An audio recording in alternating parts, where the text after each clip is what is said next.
It's something very personal, I believe, the path of the bones, that everyone walk. We find different uses for bones in many different traditions all over the planet. She was the goddess of the Kailesi, and that's why she's called Kailer, because she was the goddess of this tribe in Iberia. She traveled to Ireland and then, she just conquered. People read the cracks and the mark in the bone, so every crack and different marks get a meaning. It's nothing to be scared of because we've been doing this for ages. It's part of us.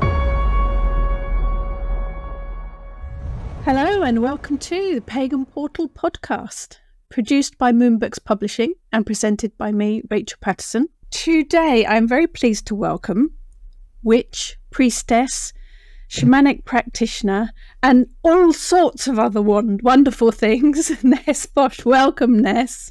Thank you, Rachel. Thanks for having me today. There's a whole list of things that you do, which we'll delve into. And the usual kind of question that everyone always wants to know, how would you describe yourself? Tell us a little bit about yourself and what you do. I kind of always been in a spiritual path, having, growing up with very special people near me. I am a shamaness, indeed. I've been in the shamanic path for many years, since my 20s. And I'm also a priestess. In my early 30s, I kind of went back to the gods. I used to be in kind of close to when I was little. And I'm also a Thor, and obviously a witch as well, and pagan. I don't know what else can I say. It's a varied pathway.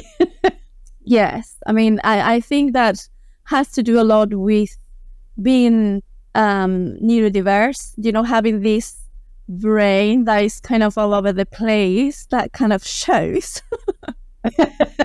My brain's like that on a daily basis anyway. Yes. As creative people have a lot going on in their heads. Yes. So I love your new book. Your new book is Sacred Bones, Magic Bones, and it absolutely resonates with me as a bone worker, for want of a better title. What inspired you to write this book? 10 years ago or so, this spirit, this bone woman, La Huesera, kind of appeared into my life. I knew her from before because I read the book, The Woman Who Ran with the Wolves, like years ago. So that was the first time I encountered La Huesera. But like 10 years ago, she kind of came and we had a very special encounter in the spirit realm, and she kind of told me to sing, and she said, "Come on, Huesera, rise up. Now you need to look for your bones and help other people to connect with the bones." And I've been trying to do so since, and I started sharing the teachings of my path of the bones for many years, first in Spanish with the Clan de la Huesera, and sharing all the rites, passage and everything, and she's been the engine. She's been the one kind of directing my path to the bones, and obviously I had to write a book about it. And this book is just like a very small portion of the work I do. So yeah, but it's a good start, I hope. An introduction. It is a huge subject, isn't it? But yes. It's nice if if they've never worked with bones before or unsure. It's a very good introduction for them to get started. Yeah, that was the idea, just to give an overview and to do something nice to honor, these spiritual roots of bone working, working with bones. So I have to ask, bones have always fascinated me. But why bones? What is it that, when we say bone work, let's try that again, shall we? When we say bone worker, what do we mean by, what do we use the bones for? What does that term mean? Bones are you know, there's so many traditions, so many. I think it's something very personal, I believe. The path of the bones, you know, that everyone walks is quite personal. But obviously we find different uses for bones in many different traditions all over the planet. I think for me, it's about connection to the spirits, connection to the ancestors. The bones is who we are, you know, the very core of who we are. The reason why we are standing, why I can literally sit here in front of you, is my bones. And so I think they are generally overlooked and also feared, I think, by some people. But bones, we don't need to be afraid of bones, because, you know, this is who we are. So I think from that basis that, you know, everyone is particular to the way they work with bones, I think they're very important. You're talking the spirit, Anya, but it's also physical bones, isn't it? Well, about having the bones to connect with, but also the spirit that comes along with the ancestors as well. There's lots of different facets to it, isn't there? Yeah. Like when I mentioned spirits, I mean, like when I find a bone from an animal belonging to an animal, or I buy a bone for a specific job, I want to work with the spirit of that animal, and my way to connecting with that spirit is using the bone, because, as I said, is the core of the animal, you know. So for me, it's kind of an instrument of connection. It carries the energy, doesn't it? It carries the energy of that animal. I probably need to stress here, animal bones, not human bones. Human bones, not so good to get hold of. No. I mean, in my practice, I don't work with human bones. I work with animal bones, and there is people that work with human bones, and that's their practice. You know, it's their free will.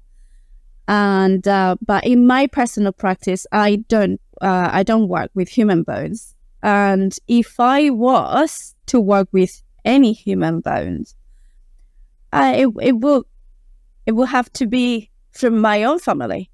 If you know, something like connecting to my ancestor, or I do work with teeth, but I mean, it is, you know, when your children, you know, when they have the milk teeth and they fall, you know, my mom used to keep them. I kept my children's ones as well. So you see that's I'm okay with, but I wouldn't want to work with the bone of just someone on, you know, it's not part of my ethics. As you mentioned teeth, I found that fascinating. I'd never thought of I mean, I've worked with animal teeth before. I have some boar's teeth because he's my main spirit animal. I'd not thought of working with teeth. And I do have my children's teeth in my jewelry box. We do strange things as parents, don't we? I know, but my mom always kept them. And I was like, she was always keeping them. And I do the same thing. And when I created my protection candle, using the teeth of my children, I mean, it's like, I mean, I want to protect my children or even myself, because my DNA is in that teeth as well. So I can use the teeth of my children to protect them, you know. So that makes sense. I'd never thought of working with them before, and that makes perfect sense. Yeah, absolutely. Yeah, they're magical, you know. Connection. Yeah, it's connection again, isn't it? Yes. Now, one of the things you mention in your book, which I don't often come across, is the term fetish. I know I've worked with them for a while, but you don't often come across that term. Can you explain, for those that aren't familiar with it, what you mean by the word fetish? Well, for me, a fetish is, because I do use the word quite a lot in Spanish in my, when I was doing these workshops and trainings in Spanish for so many years, I use the word fetish a lot with my students. And for me, a fetish is an object, anything that makes, we were talking about connection. So for me, a fetish is about you connecting with something that means something important to you. And for me, a fetish is another key of my keyboard to connect with certain energy. And, a fetish can be anything. Anything can be a fetish. But for me, it's just part of my keyboard to work. I like that idea. Yeah, I like that idea. I've made them with stones and pebbles and feathers and crow feet and all sorts of weird and wonderful things. But I think that, again, is the spirit of it, isn't it? And the connection of it. It's the magic within it. I like the word. I think it's a good description. It's just not something that you come across very often in anything I've read anyway. So it was lovely to see it there. Yeah, I think maybe in Spanish, because I've been using it for years with my students. So yeah, I had to include it. It's kind of something that it's been part of my practice for many years. So yeah. People probably do work with it, just don't, it doesn't have that name necessarily. Yeah. But it's a good word to describe that kind of magic, for sure. Now, in your book, you did a lot of, or drew on a lot of archaeological information, which I also love. I find all of the archaeology fascinating, and I think it's a really good way for us spiritual folk to get information. Was there anything that surprised you, or anything specific that you learned in your research relating to bones from those archaeological information? I know that's a big question. For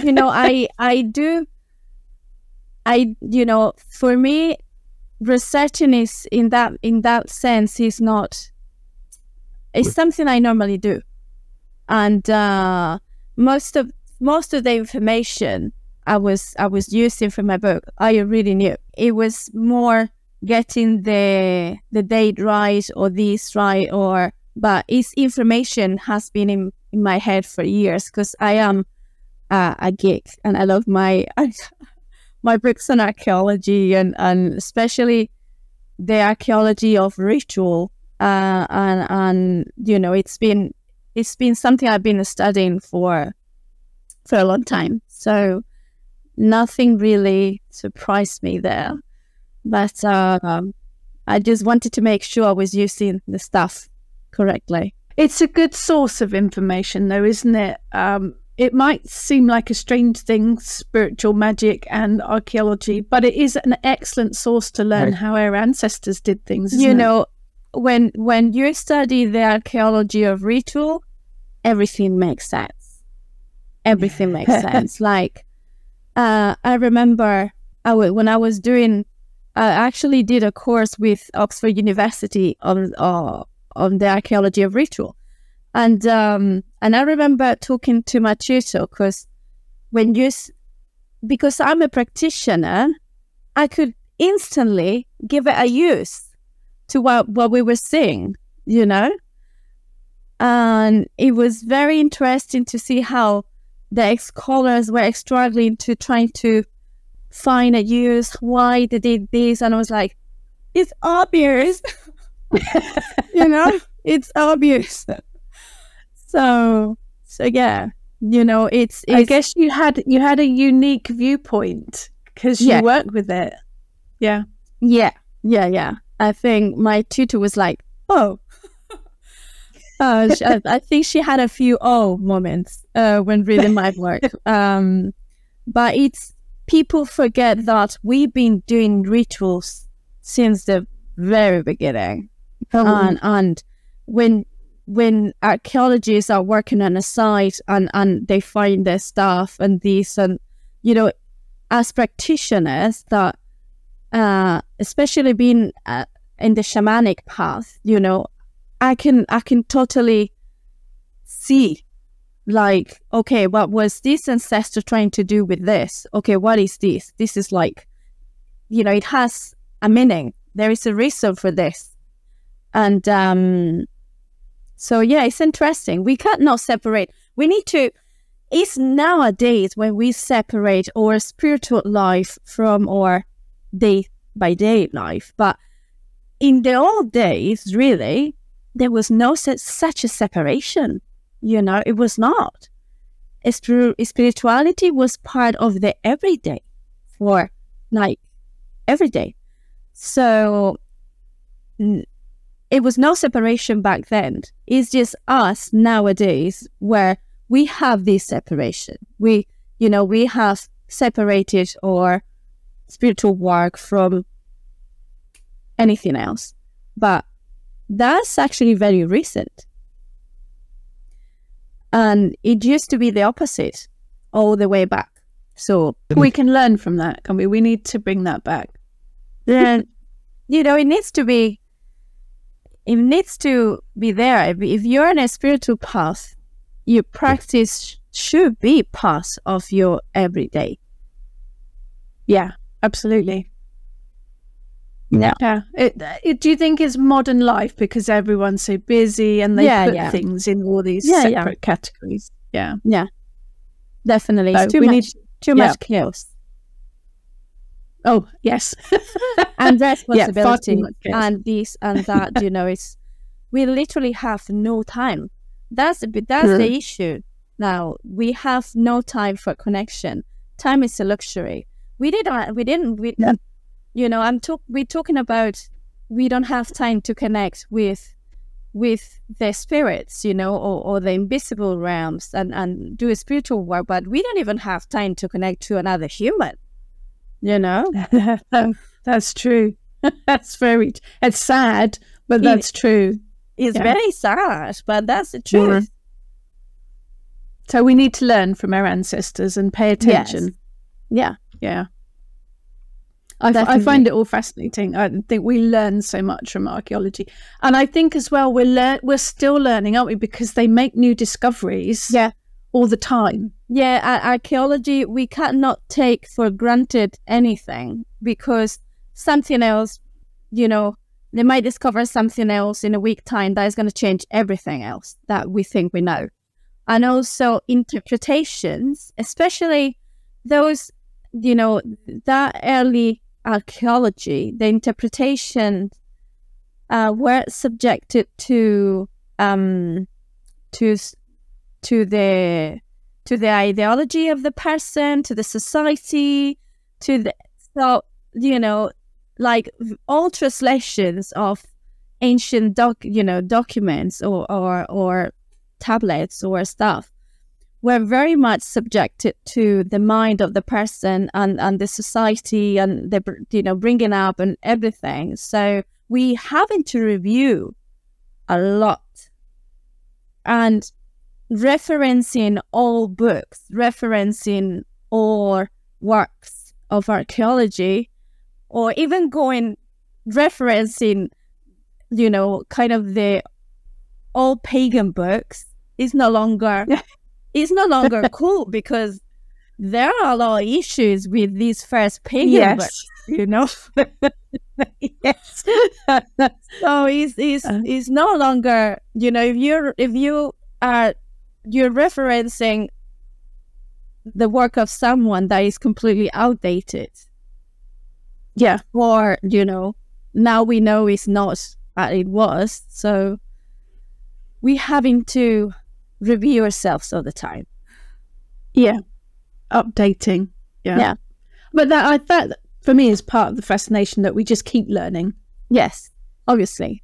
Yeah. It is. I think it's all fascinating, but a huge subject. Yeah. I'd like to mention the Cailleach. Of course. I'm always very bad at pronouncing her name. She is one of a deity that's very special to me, but I know that you have a very strong connection to her, and she has a bone connection too, doesn't she? Yeah. What is it about her that you're drawn to? Well,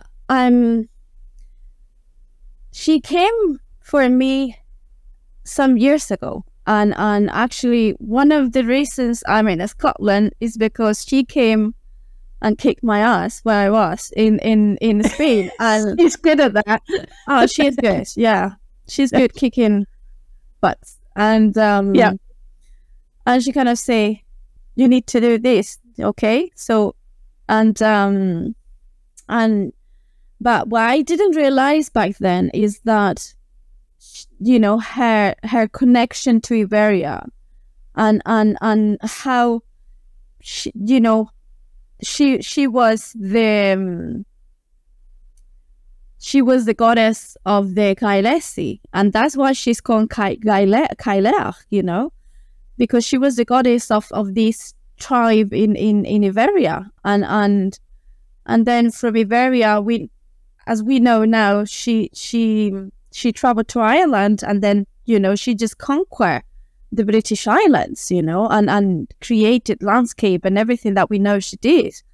But years ago, I didn't know that she probably emanated from Iberia, and I didn't know that. But then it all makes sense. It all made sense to me, because I remember feeling this hug, you know, when I was little, walking in the mountains on my own, you know, on the gorges and going into caves, and it was her all along. And right. I was like, wow, okay, so it was you. So yeah, there she is. But she has got a bone connection, hasn't she? Yes. One of the stories, as you know, mentions that she keeps bones in a room, and these guys go counting to count the bones to see how old she is. And as I say, you know, I do have in the story, they say she has cow bones, because she sacrifices a cow every year or something like that. And but I got the feeling is no cow bones she keeps. I think she kind of keeps a bone from a person every year or something. But that's something I feel. That's I'm with you on that one. Yeah, I think that makes far more sense. Yeah, I think this cow story is filtered. It's kind of filtered, and yeah. I got the feeling, if she is the, you know, she is the biggest goddess in Europe. She is the oldest goddess in Europe. Yeah. So I think she is the keeper of our bones, and she's been keeping our bones since, you know, she emanated as a deity for our ancestors. So yeah, I think that story is filtered. Yeah, I agree. Yes. Yeah, definitely. Oh no, that the human bones makes far more sense. Yeah. Absolutely. Now, in your book, you mentioned some specific bones, and the knuckle bone, or to give the proper name, I hope I get this right. Astragalus. That's the one. Glad you said that. You've mentioned that as specifically. Does the knuckle bone have a specific magic to it? Why was that one? But Astragalus is one of the most important bones of antiquity, because of the uses, you know, how people use the astragalus for games, but children used to play with the astragalus, but also they developed a divination system, and some people even use the bones to communicate with the gods. So they're very, you know, I saw someone has actually written a book recently about the astragalus, just to because they were so important. So I'm actually hoping to have a look at that book to see what this guy did, because it's fascinating. how, you know, in antiquity, you know, they used the strugglers like it was like an everyday thing. You know, it's like playing bingo. You know, with knuckle bones. Yeah, everyone played with them. So yeah, you know, it's very interesting. Yeah, for that one to keep coming up, just that specific one, is very interesting. The other one that came up that you mentioned was blade bones, being used specifically in divination. I'm assuming the shoulder blade? Yes, shoulder blade. Yeah. In divination, how did that work? Well, there are a few places where they use blade bones, but in the Highlands in particular, it has to do with they use them, they throw them in the fire, and it has to do with the people read the cracks and the marks in the bone. So every crack and different marks get a meaning. And apparently they used to do that for special events in the house, like for a special dinner or Christmas or New Year's, something special, and they just threw the bones and read the answer in from the marks on the bones. So, right. Very interesting. Yeah, fascinating. I suppose the shoulder blade's quite a smooth piece of bone, isn't it? So when it cracked, it will get a map almost of cracks across it. Fascinating. Yeah. I love all that stuff. So interesting. It is. Yeah. I'm gonna jump from bones to shells, which you also mention in your book. Living near the ocean as I do, I've always got a stash of shells. Yes. And they've been used, haven't they, throughout history for various means. And we find them, you know, our ancestors used to make necklace. You know, they find these necklaces in archaeological sites, you know, and they find these necklaces, and they use bones, necklaces, teeth, you know, from animals, and they use them for decorating their clothes. So our ancestors will literally, you know, hang the shells in the clothes and you know, all sorts of things. And you know, obviously, we've in Spain, in Galicia, you find houses that literally are covered with shells in the outside. Okay. And that's amazing because the shells are so protective. So if you literally covered your house with shells, what an amazing protection that is. Protection, yeah. And perhaps more accessible too for people nowadays to work with shells rather than getting hold of bones. Yeah, but you know, when you walk along the beach, you know this. You find shells, you find sea glass, and you find bones too. You know, from lucky, especially from birds and you know. So going to the beach is a great way to source magical stuff. Yeah, you also mention cemeteries in the book because bones and cemeteries, that makes sense. I think they're fascinating places. What is it, do you think, that draws us to cemeteries?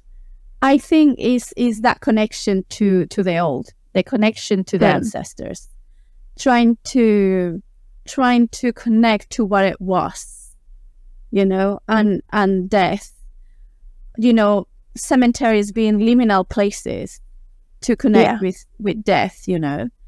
So I think that's basically it. They are fascinating places to visit, and usually full of crows and squirrels in our area anyway. For some reason. Now you also talk about bones of the gods, and of course human sacrifice, which kind of has to come into it at some point. We do, again, it's the filter, isn't it? We do kind of brush past the human sacrifice stories, history. Do you think there's something we can learn from that? Do we need to bring it out into the open? The funny thing is that we look at human sacrifice as something from the past, but we need to accept that, okay, if we're not a fluffy unicorn pagan, we need to accept that human sacrifices are still being carried out in places like Africa and you know, in other places. We just don't know about it. You know, it's just not common knowledge, or it's something that, but we need to accept that that's something that still goes on for some people. And when I was writing about this for my book, I tried to make the point that so sacrifices are a way to connect to the divine, right? And to please the divine, to feed the divine. And if you want to honor the divine with a sacrifice, and if we are the creation of the divine as humans, if we were created according to the Sumerian myths, you know, with clay to look like, you know, an image of the gods, you know, in a way, the closest thing you could sacrifice to a god is a human. And so it will kind of make sense, those sacrifices in antiquity, you know. But you know, it is a tricky subject, and you know, and I do my offerings to the gods, and I offer them fruit, and I offer them flowers, and in the depends of the deity, I will go and buy some liver and some nice meat, especially if the deity likes blood and likes flesh. But I go to the supermarket. I'm very pleased to hear that. I go to the supermarket and I just buy the liver, you know, a nice big piece or nice big fillet, and I give it to my goddess, and that's me, you know. I'm more than pagan. I go shopping to the supermarket, you know. But there is people that sacrifice. They sacrifice animals to their gods, and we cannot judge in that sense. You know, it's part of the practice, and we have our own practices. So I couldn't do it, but personally, but it is part of some practices, isn't it? Yeah. I think any offering is the modern form of sacrifice is the offerings, isn't it, that we give to the gods, whether it is liver from the butchers or flowers, or that's the modern sacrifice, isn't it? Yeah. And I do regular offerings because with the Goddess Community of Scotland, we try to organize offerings to honor the sacred landscape our ancestors used to honor. And I go regularly to wee rivers or a special place, and I put down my offerings, you know, and I bring scones, bread, I bake, or I buy milk, and you know, so you know, these are our sacrifices nowadays. You know, these offerings, much safer and easier to work with. Yeah. And another scary word that you use in the book is necromancy. And I think that word often scares people and puts people off. What's the real meaning? Why should people not be frightened of that? I mean, we are again with another ancient practice. It's like people, I mean, we have the Greek term necromancy. So the manteia of the death, you know, the oracles of the death, you know, the kind of that. But we've been communicated with the death like for millennia. You know, this is just a word that has necro in it, okay? But it's nothing to be scared of, because we've been doing this for ages. It's part of us.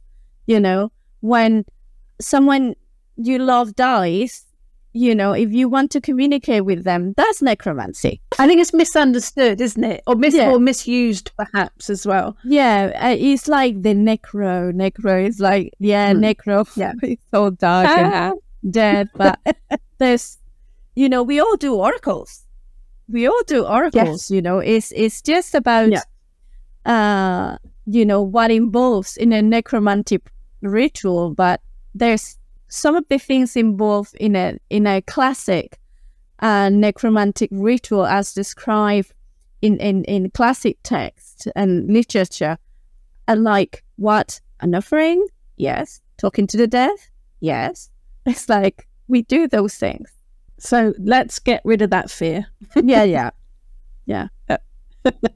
Everyone, you know, everyone as a teenager wants to try to do use the Ouija board to talk to the dead. That's necromancy. Yeah. Come on. Yeah. And if used properly, it's not scary. Exactly. Keep it safe, children. Now, actually, thinking about the oracle, bones are actually brilliant for divination, aren't they? Not just chucking one in the fire, but I know one of my team works with small set of bones to cast for divination. They're brilliant for that, aren't they? You know, anything that if you're creating your own oracle, we were talking about a fetish, you know, anything that you feel has a connection to you, a connection to a meaning, something you want to bring to your oracle, and obviously bones are perfect. To include in an oracle, even if it's not like the whole set made of bones, even if it's just a couple of bones among other things, still good. Yeah, I've seen some brilliant sets with shells and pebbles and all fossils and things thrown in. Brilliant. Yeah, they're very cool. What can I say? And then to bones as magical ingredients, to use bones in spell work. What and how does that work?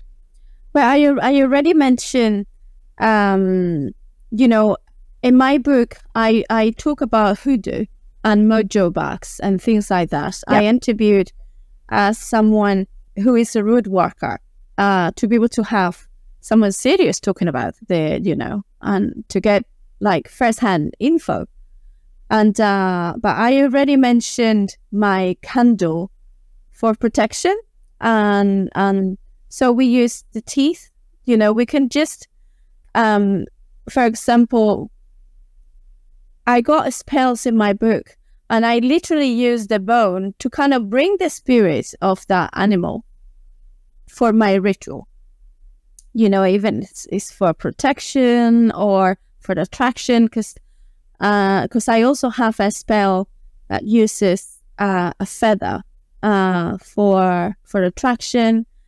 I think it's a very interesting ingredient to use for many different reasons.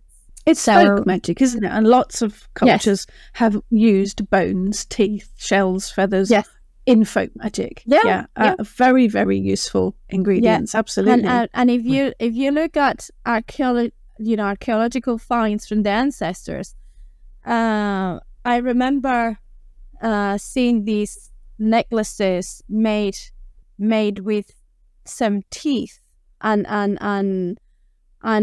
I also saw this clothing, and they attached the bones in the clothing, and these baby slings, these baby carriers, they had bones and things as per protection, as fetishes, you know.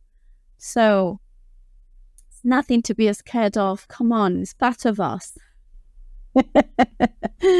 And gifts that Mother Nature supplies us with for free as well, which is always good. And now I'm this freak that I'm literally waiting for my children to share a teeth so I can keep it for magic.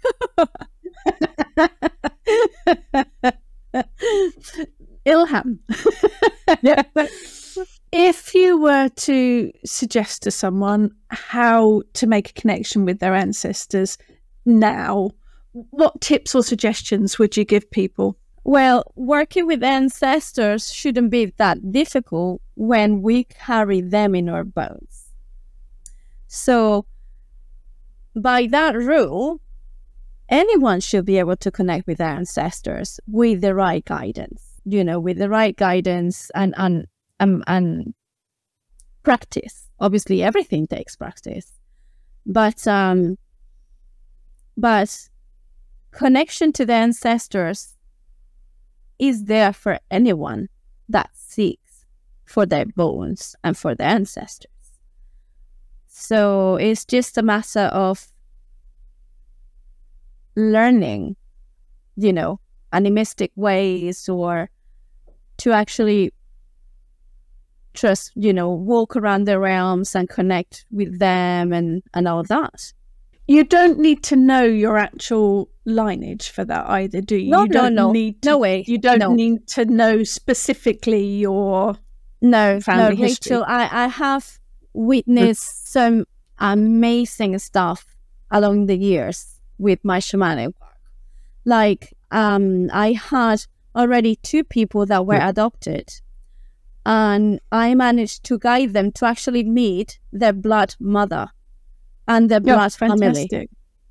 So it was amazing, because in the journeys, they actually managed to sit down in a table, like we were ready to have a tea, with their mom, their adopted mom, but also the real mom, their blood mom, and meet their mom, listen to them, listen to their story, and make peace, I mean, come on, that's amazing.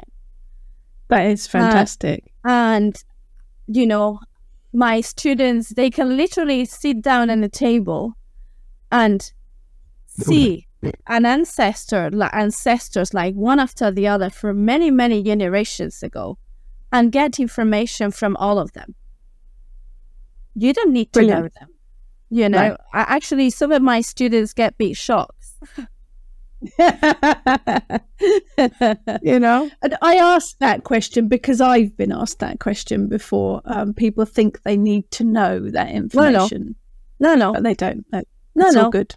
There is, you can get all the info from the ancestors. But some amazing stuff. I remember this student. She was carrying. I don't know how you say in English, myoma. This like tumor. It's like a myoma. It's like a tumor. She was carrying in her womb. It was 2 or 3 huge ones in her womb. With my ancestral work, we were able to meet in her ancestry. We were able to meet the women where these memories, this myoma, actually originated. It was part of her ancestral trauma. And they had to do with the ancestors, and so amazing, fascinating. Yeah. Clever they have stuff. So much to teach us. They have so much to share. Now, I know that you have quite a big collection of bones and animal parts. Do you have some favorite pieces? Is that the most difficult question to ask? It's like, I especially like jawbones. Okay. And I use them for different spells, but one of my favorites is actually the jawbone from a badger that I have. Powerful creature. Yes. Yeah. But it's funny because in my house, when you go around, it's like you look to a window, you see a bone in the window, you see a bone in the shelf, or it's like my children, they're not scared of bones, you know. They see bones as something normal because mama keeps them everywhere. Did I see that you had a whale bone? Is that right? I do have a whale bone, yes. That's actually very special. It was given to me because when I was a pre-teenager, we went to this port, this marina near where I lived, and we saw the skeleton of a whale, and I was very tempted to go and get a bone, but then my teachers were like, don't get close to it, oh, don't get, and you know, most of the other people in the class were like, yucky, so I didn't get that bone, and that always haunted me, like I should have get that bone from the whale. And when I was last time I was in Iceland with my shamanic teachings, I visited this shop. This guy did beautiful knives, like using bones and everything. And I said, do you happen to have some whale bone? And he went, oh yeah, I have a knife with some whale bone. And I was like, oh my God, it was so beautiful. It was so expensive. And the guy just looked at me and said, wait a minute, wait for me. And he went to the back of the shop and he said, here, you know, I can't use this because it's too soft to work in it, but I can give you, you know, this piece. And he gave me this blade, you know, of whale. And I was like, oh my God, it's a whale. I got it, finally. Beautiful creatures, creatures. Yeah. Very special. So yeah, that's also a special one. Yeah. So to round up, because time goes, but fascinating, absolutely fascinating subject. And as you say, the book is an introduction because it's a huge subject, but a definite read about bones. Anyone that's even got a vague interest in it. It is a fascinating subject. And the thing is, bones are universal. They belong to everyone. And that's why when people ask me, why do you call your teachings the path of the bones? And it's like, well, anyone can take my teachings. You know, it's not like they belong to certain tradition or this tradition. No. If you have bones, you have ancestors, you can do this. Because bones are universal. And what I try to do with the book is to actually make that clear to people. Like, bones are universal. Bones are sacred. Bones are magic. And this is, you know, some stories from the path of the bones. And these are some stories. So that was the intention. Fantastic. Yes, everyone should give it a try. Absolutely. So for more information on your book, on all of the wonderful things that you get up to, people can go to your website. Is that right? Yes. So I have, my website is Nesbosk, but I'm also working on my other website, the Path of the Bones. So it will be up soon. It's just a lot of work. Yeah, yes. We're always juggling lots of things. Yes. Yeah. In my case, it's like children, this, that, it's too many things. Yeah. Brilliant. It is a fascinating book, and it's a fascinating subject. So, thank you. And the book has lots of wonderful endorsements as well. Absolutely glowing endorsements. So, I know. It's like, well deserved. Wow, you know.